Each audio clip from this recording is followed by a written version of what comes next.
Slim Lady brandas turi taip pat maisto pakaitalą. Tai jeigu jūs gyvenate tokį greitą gyvenimą, skubate visur, sportuojate galbūt, norite laikytis teisingos ir tvarkingos mitybos, mes jums siūlome vieną dienos mylą arba vieną dienos porciją pakeisti greitu maistu. Tai šiuo atveju mes turime persikų skonio maisto pakaitalą, tai jūs galite pasidaryti tiesiog kokteilį su pienu arba su vandeniu. Beje, darant su vandeniu, jūs gausite 200 kalorijų, kas iš tikrųjų yra tikrai labai nedaug. Tai tie, kurie labai prižiūri savo figūrą, nenori persikrauti kalorijom, tai tikrai labai geras būdas.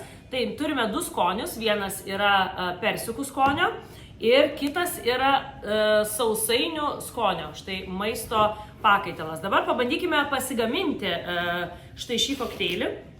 Tai samtelis yra viduje. Vieną samtelį jūs pilate į kokteilinę, šiuo atveju, ir užpilam vandens. Visą tai išmaišome, suplakame. Čia viduje mes rasime ryžių dribsnius, taip pat kukurūzų dribsnius. Žodžiu, labai maistingas ir geras kokteilis.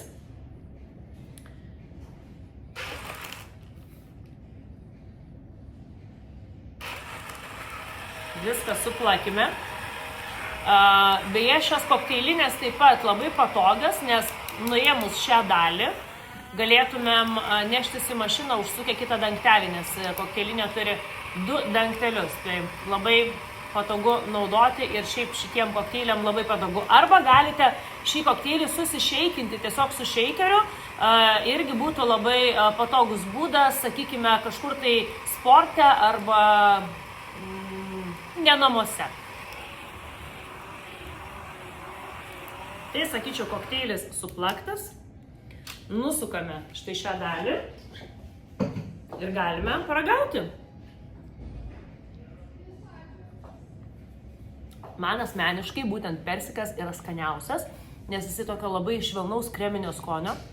Ir labai skanu, tikrai. Kadangi aš pati atrinkinėjau skonius, man labai svarbu, kad skonis būtų geras būtent šito kokteilio. Tai visiems į sveikatą, lieknėkime teisingai.